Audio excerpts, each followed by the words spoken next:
Hey, Dillon, for anyone in the audience who doesn't know who you are, can you give us about 60 seconds to give a brief overview of you and your company? Sure. Yeah, my name is Dillon Carter. I'm one of the co-founders of Vendrive.com. We're a B2B platform, essentially. So what we want to do is we want to help brands and retailers, one, find each other. That's a very difficult thing, and we'll talk about that in the podcast, as well as really streamline their operations. There's a whole issue of being able to make B2B transactions as easy as D2C is. And so we're seeing a lot of innovation there. And so we're really taking the reins there and really trying to build a Shopify for B2B wholesale. So you're that transition point for D2C to wholesale. So if you're selling D2C via Shopify and you're looking to sell to retail or actually even drop ship, they come to you guys, to Vendrive. Exactly. So you have this interesting dynamic where you have a brand launch and they're direct to consumer and they're doing super well. And they start to have the conversation of, should we go B2B? Should we wholesale and bulk sell our products? And we can dive deeper into this, you find that there's a lot of logistics and operations and processing problems and pricing problems. And we can definitely talk about pricing as well, because that's its own kind of gigantic beast. But a lot of brands are not prepared because they treat it like direct to consumer, and it's far less transactional than that. It's very much relationship based. And so really what the Vendrive platform is designed to be is the central place to basically run your wholesale arm for your business. Interesting. Very, very interesting. Okay. So if you were talking to like an e-commerce company who's been selling direct to consumer, what advice would you give them? What sort of pillars would you give them for their readiness into wholesale from the hundreds of, probably thousands of businesses you guys have worked with, Vendrive? Sure.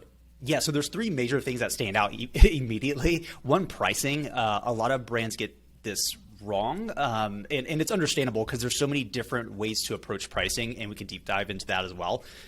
Number two is systems, right? The logistics of it, and I don't just mean logistics as in the shipping and the inventory. That's certainly a part of it. Like the sourcing aspect becomes a problem as well, especially as you begin to grow massive wholesale accounts. But the internal processes, how do you keep up with the demand? How do you have the notes in place, so to speak, to know who gets what pricing, making sure that nothing is left behind, because this becomes very important when you have net terms, when you're doing $1 million deals. You got to be on top of your game, right? And so to have the systems in place to be able to scale that immediately is very important. Number three is really being able to find retailers. There's this interesting gap where you have a brand, you're direct to consumer, you're well known to your audience and your industry, but you might not be as well known in the B2B space, right? You might not have been looked upon in that way, I guess you can say, right? So a lot of your retailers will start to look out, okay, what are the trends?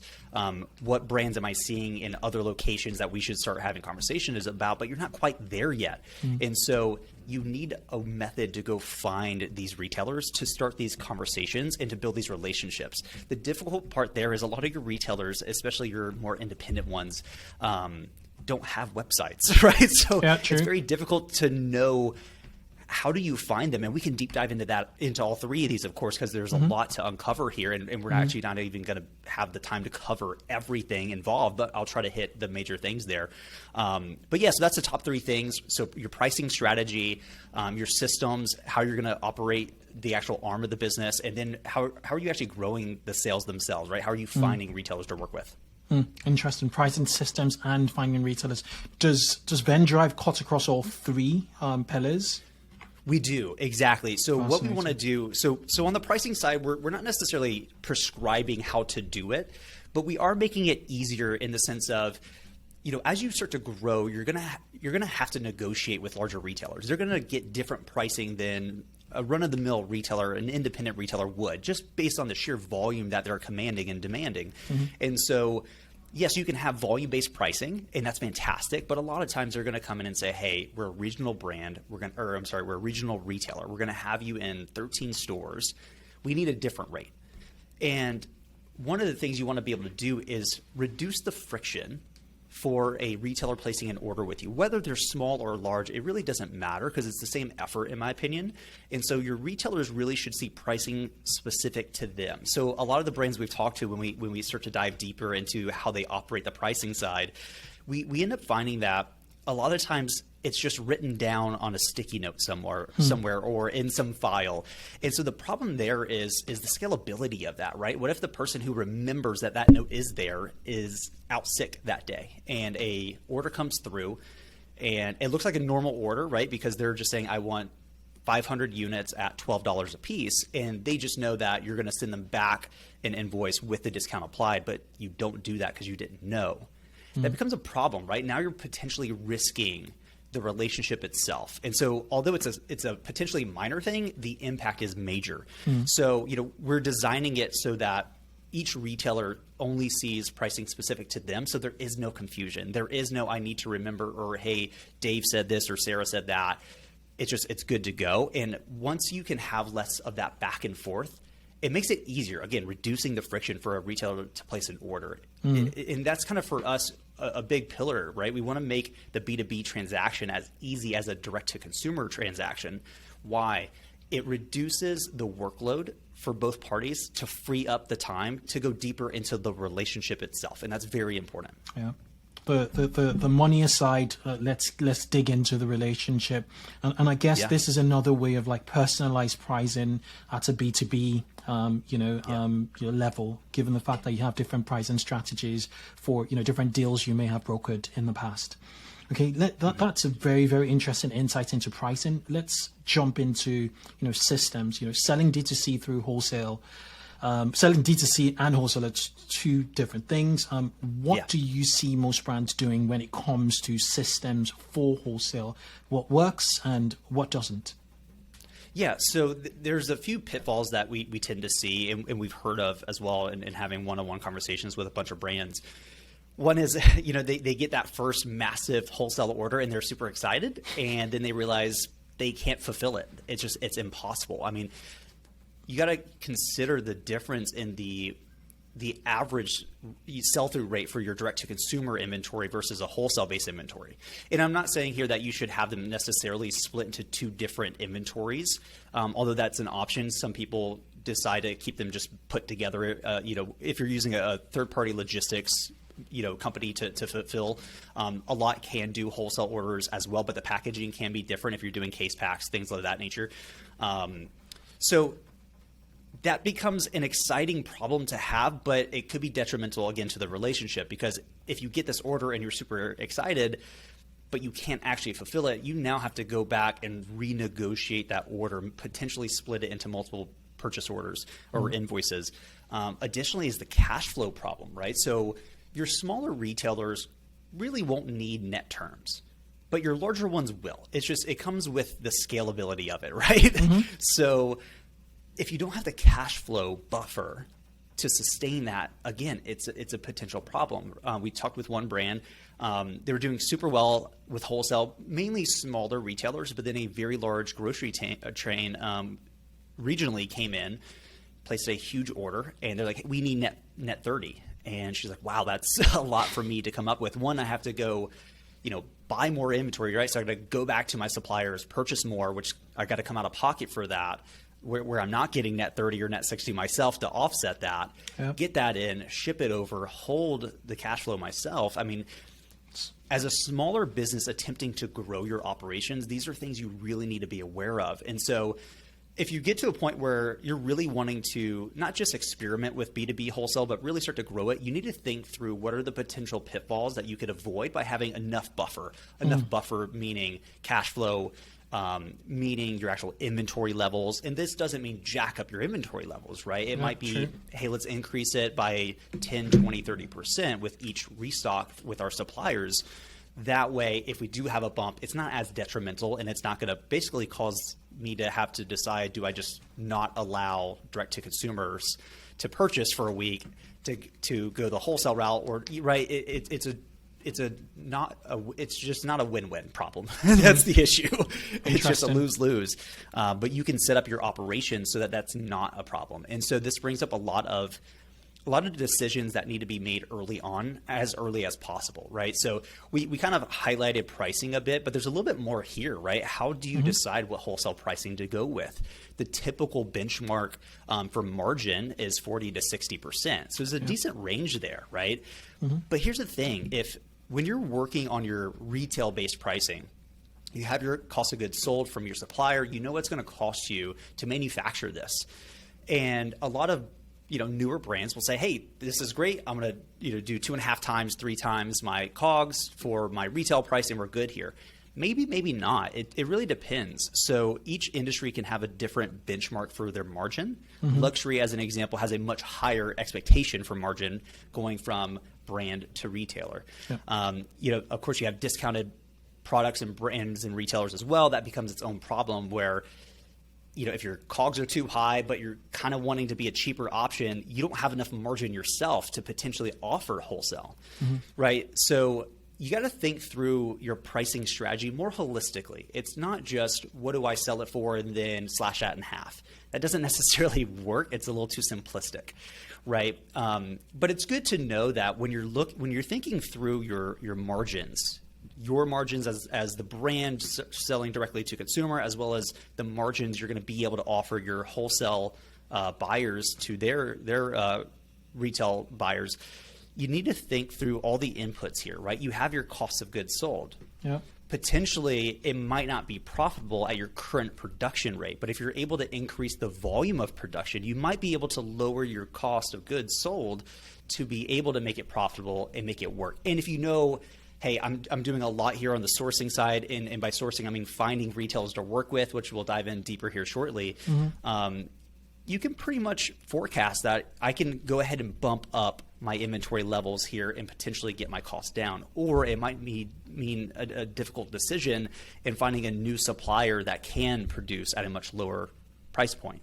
So you don't want to just think about, okay, well, I need to come up with 40 to 60%, right? It's really what's involved in doing that holistically and making that work, not just for wholesale, not just for direct to consumer, but both together, because you don't want to find yourself in a position where you go B2B and the volume is incredible, but you're making no money, right? If you're breaking even, yeah, it might be good for branding, but not that much.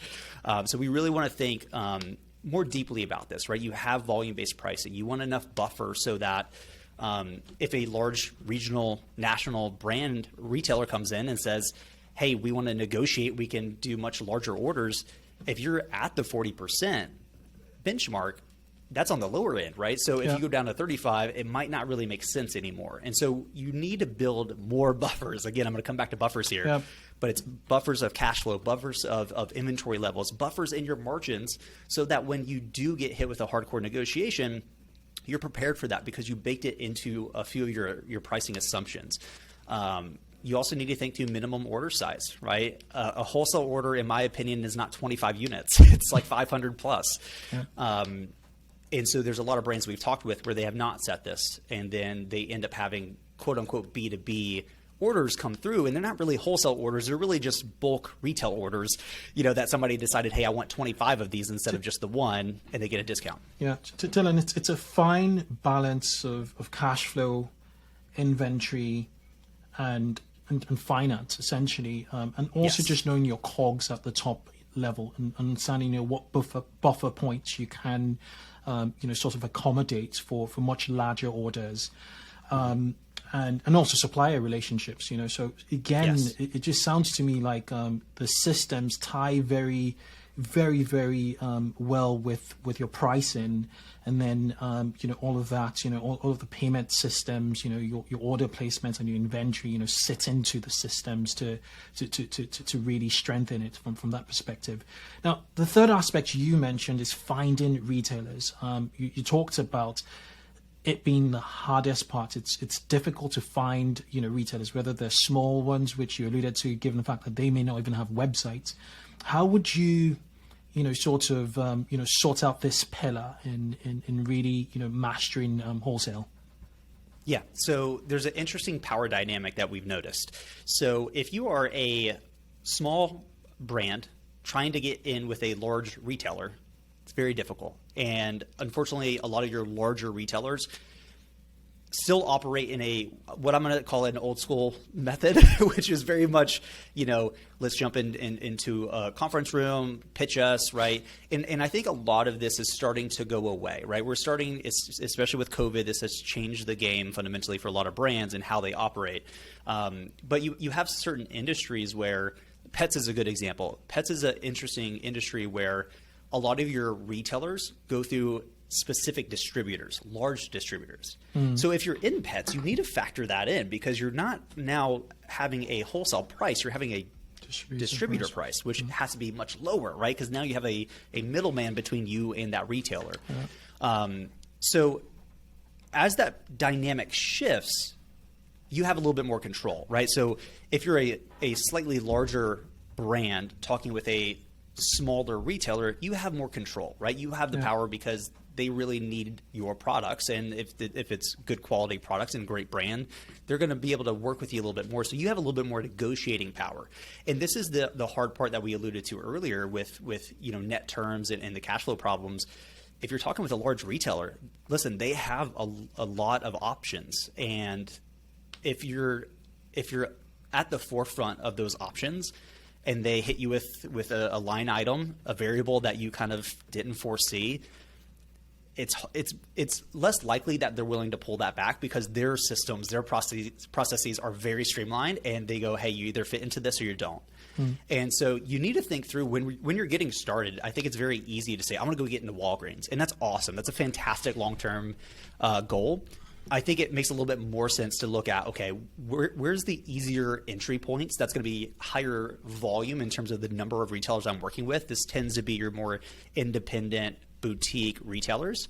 Go find what works really, really well, right? Just because you got into a retail does not necessarily mean it's going to sell through correctly. So you need to really figure out and experiment what categories do well, what types of retailers do well for us. Right? If you're luxury, you're not going to go to a regular independent retailer. You're going to try to find a very tailored boutique, and you're going to want to think through what SKUs do they currently have that complements my products. Does my product being in your store fit? Does it feel right, or does it feel awkward? We need to think through that. So there's a lot more here than just get the account, right? This is where the relationship aspect really becomes important. So when we talk to a lot of brands and we ask them, hey, how are you currently finding new retailers? It's a lot of Google. I mean, it's not systematized. And this is why a lot of brands will eventually build out a sales organization to say, hey, go get us accounts. And there's nothing wrong with that, right? Every industry, every brand, every retailer is going to be slightly different. But I think it's important to really strategize and think through, what is our brand? What type of retailer do we think we would do super well with, right? Where is that audience at? And then go and find those types of retailers. That's part of what we're trying to do here at Vendrive is my co-founder and I used to be online retailers. That's actually how we met. Okay. And so we get the frustration, the friction of placing orders. Some orders, it's send us a fax. Some of it is you have to call us, right? And so there's this whole issue where there's a variety of methods to operate as a retailer. And we were a small retailer, so I can't imagine being a massive retailer where there is no standardization. So one, on the platform side, we're trying to make the standardization for the retailer and the brand much simpler, right? So for the retailers, we have a unified checkout process. So if you're working with 5 brands on the platform, you can throw everything into one cart. We'll split it out. It's all good. But then it's not just making your current operations more seamless. It's also thinking through, how do we grow that arm for you? So we do have a marketplace aspect. And what's interesting is there are marketplaces that exist, but 9 times out of 10, we tend to see it where the retailer can find the brand, but the brand can never easily find the retailer. And that's an interesting gap in the market where if you're a smaller brand, you're actively having to pursue the retailers versus the retailers trying to pursue you once you have enough brand recognition. So how do you get that momentum rolling, that snowball? For us, it's being able to easily find these retailers, have conversations, begin testing in different markets, seeing what works and what doesn't. Have you got any customer stories on Vendrive of D2C operators who have just nailed the art of finding retailers for distribution or wholesale? Sure. Not quite yet, because there's a range here, right? Again, it's hard to say it's one way, one method versus another strategy. Each one is different because of the industry, right? So some brands do incredibly well going to trade shows. Just because that industry lends itself to that. That's where it's really focused, right? So it's interesting. Every industry tends to evolve and adapt into its own kind of interesting I guess model is the term that comes to mind, right? Mm-hmm. So pets is another great example. Tons of trade shows there. Fashion, tons of trade shows. So each one is going to be slightly different. So it really depends on your brand and how that industry, works. But again, you still have this problem where, is that necessarily good moving forward? We think it should evolve. we think it really shouldn't matter what the industry is, right? Pets should be just as innovative, just as modern as sports and outdoors tends to be. Right. So we're hoping to get there over time. It's obviously going to take some time to get there, but that's really what we want is to reduce the friction of not just managing your current relationships and current business, but being able to grow as much as you want, right? I mean, that's like the ideal in business is being able to say, hey, we know where the demand is. It's really just up to us to see if we want to fulfill that demand. Okay. So going back to the core of sourcing, from a supply chain standpoint, over the last year or so, we've seen some of the biggest supply chain breakdowns and, e-commerce at the same time has boomed. So from your role at Vendrive, can you share what you've seen in the market, what you're seeing with your customers at Vendrive? Yeah, so we don't focus as much on the supplier aspect, but we have had a lot of conversations. Some brands foresaw everything coming and adapted quickly. Other brands have completely struggled and have had to adapt. I think this is a very interesting thing. The adaptability is incredibly important, right? Whether that's being able to find a different supplier in the same region or being able to go to a different region for a short period of time. So we have seen some suppliers, or I'm sorry, some brands kind of make those shifts and think through, maybe I don't need one supplier, maybe I need two suppliers who can fulfill this. That way, if there is a potential problem in the near future, we can quickly make that shift. So it's really, I think, a lot of the brands are thinking through, how do we hedge against this potentially happening? Yeah. But here's the upside of it, right? It really forced brands to think through how they operate. A lot of brands, even newer ones, to be frank, have gotten complacent and just normalized their current operations, their procedures, right? Their SOPs. And that's fantastic, but I think it's been a good shock. A lot of the brands I've talked to, they're like, hey, it's been incredibly difficult. But it's really forced me to think through things more deeply and really look at our potential blind spots and how we can, take a wider view of things and say, okay, let's go find each one of our blind spots, put a hedge in there, or at least try to pull it back where we can so that, if something like this is to occur again, we're prepared for it as much as we can be. Because obviously, you can never forecast the future, but you can anticipate something potentially happening. It's like the emergency fund, right? You don't save for a specific emergency. You just save for the potential of a emergency. Absolutely. And I think we're starting to see that as well. And a lot of brands, I think, were caught with not enough cash in the bank to deal with this situation, to weather the storm, right? A lot of brands, I mean, listen, being a physical products brand means having a capital intensive business. And so I think a lot of brands got caught being a little too adventurous with growth, if that makes sense. Right. And there's nothing wrong with obviously reducing your profit margins to push more growth, but it's understanding that there's also a balance there as well. And experience is a great teacher. So hopefully, with more supply chain redundancy built in, there'll be much more robust businesses moving forward. Exactly.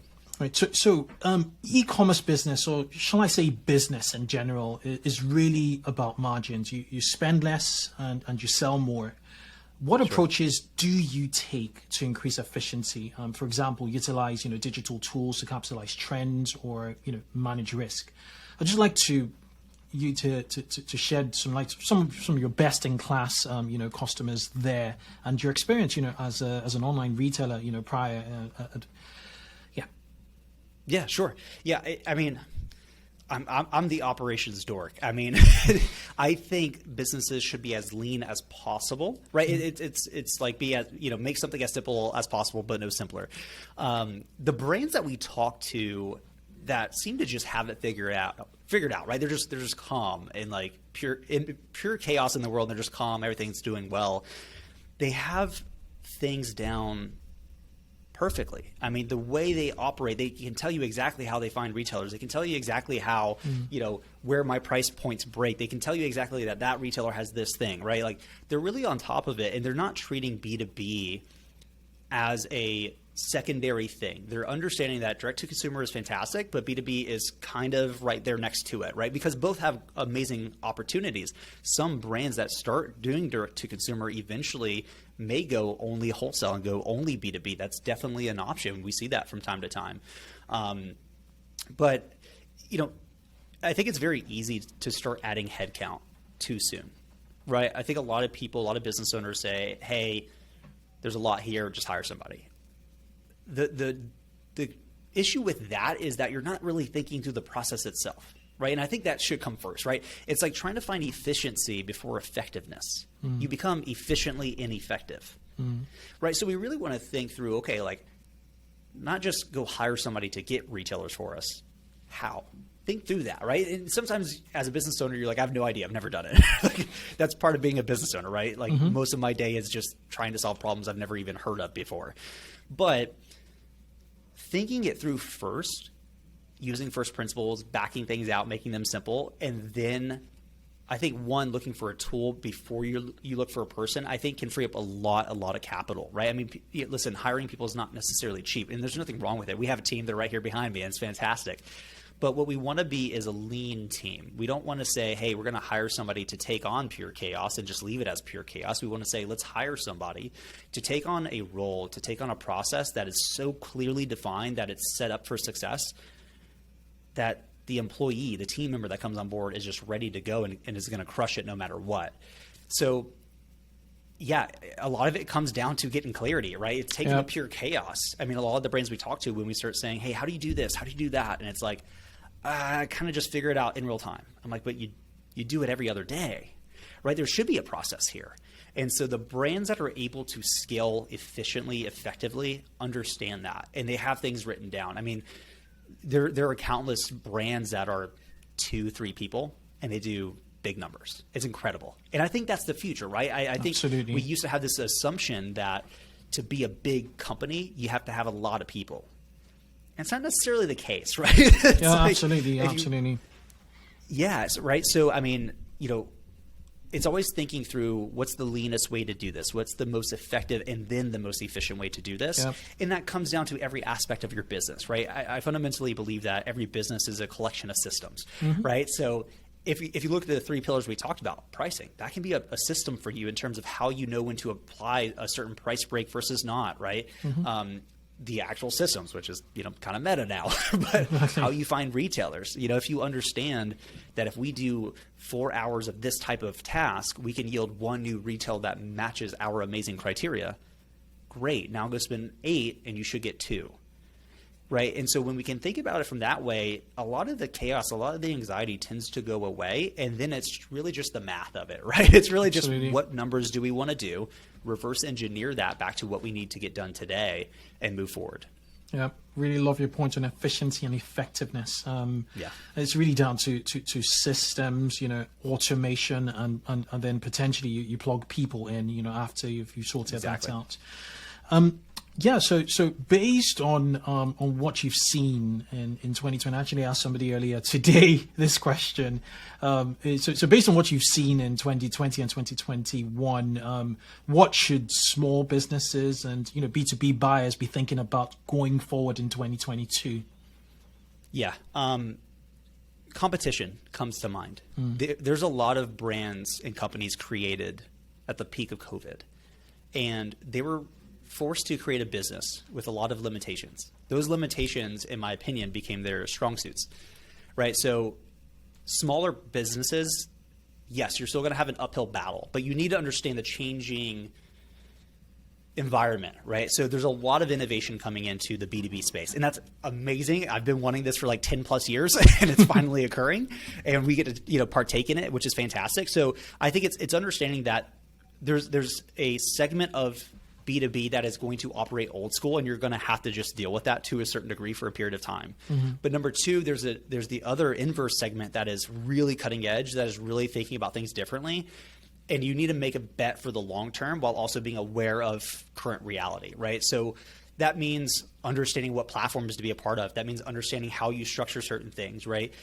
Every company, no matter what you do, in my mind, is a software company. And I don't mean that you write code. I mean that a lot of your systems are software based. They talk to one another, right? They should be integrated. A lot of the brands we talk to, when they receive a wholesale order, they manually take that. If they take it over the phone, they write it on a sticky note, jump into QuickBooks, manually create that. And like, there's a whole bunch of manual work that doesn't need to occur. So it's thinking through that, right? It's really just saying, okay, we've been doing it this way for however many years. If we were to rebuild it today, what would that look like? And maybe you should rebuild it. But you also have an interesting dynamic that we're starting to see where very established brands are having younger generations coming into positions of power, and they're starting to question the status quo. They're starting to say, hey, why do we have 13 people doing this one thing when a software could? And that's not to say that, those people shouldn't be there. It's understanding that maybe there's a better task that humans could be doing right now to really make the operations more effective and more efficient, right? And so you're starting to have a lot of very established brands in industries like pets starting to rethink how they're operating and jump into the new world, so to speak. Right. So competition, right? It's fierce. I mean, just because a brand is smaller than you doesn't mean that they can't compete with you, right? It's not about size anymore. It's about agility. And what one person can build and do today is incredible with the right tools. And so it's something to think about. Interesting. More specifically, from an operations and sourcing standpoint, what are the lever points operators can use for in 2022 to really sort of create that gap between them and competition? Yeah. It's a good question. It's a deep question because I think there's actually a lot there. So as logistics are getting back on track, and we're starting to see that, right? We're starting to see lead times compress back down to normality, which is fantastic. Again, whenever you have a crisis, innovation tends to come as a second order effect.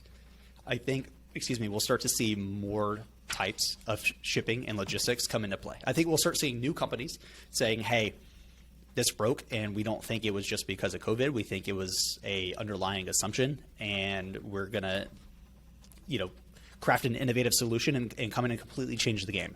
Yeah. So my answer is not that you need to change something now.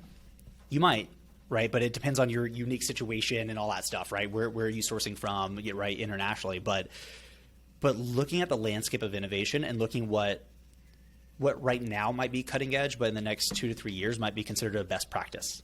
And if you're not doing that, you're really just missing out, right? And this is like, business building 101, right? It's always thinking about the next step. What's going to occur in the next 2 years that if I can get in early enough and make that bet, that alone could set me up for success. It's thinking about that.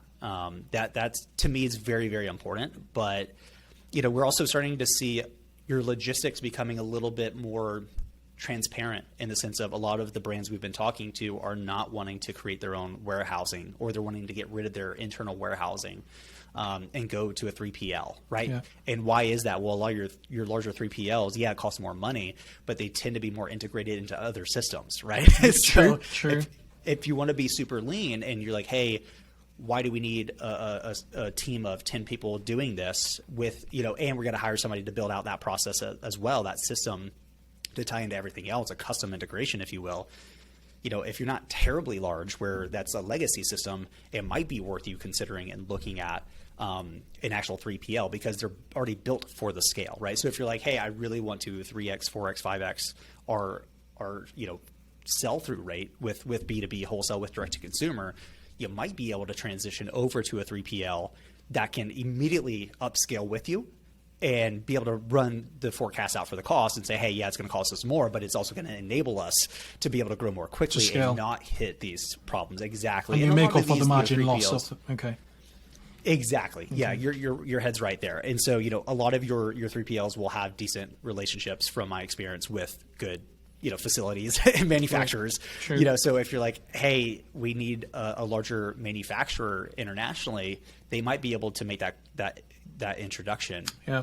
So it might be an unlocking move for you. Yeah, and a few 3PL providers are starting to go downstream with shipping services, with express shipping services, global shipping services, which makes it much more streamlined, I presume. Exactly.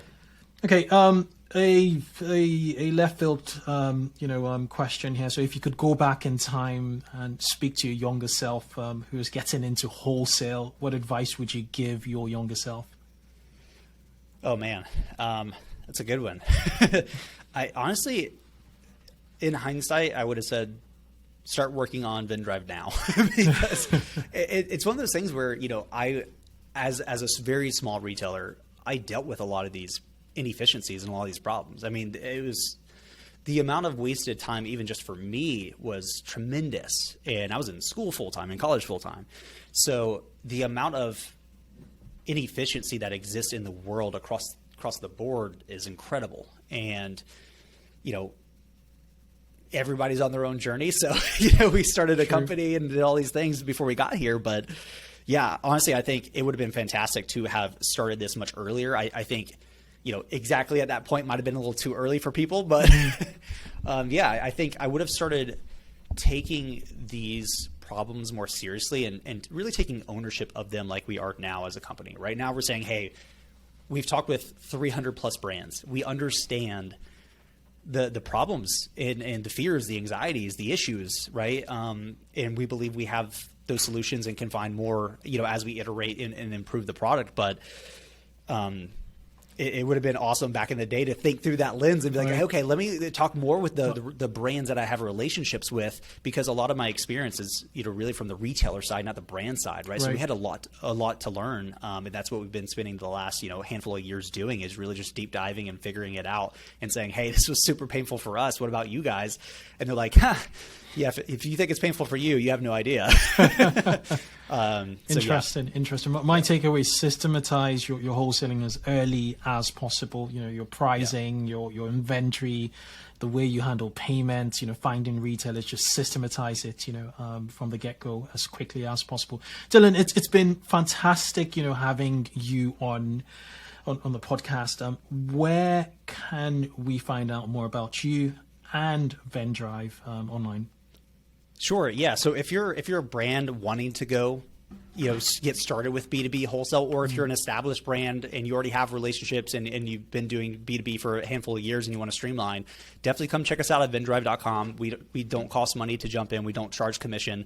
We try to make it super simple. And the way we operate is, whether you brought the relationship onto the platform or we helped you form it, it's your relationship at the end of the day. We just want to help facilitate it.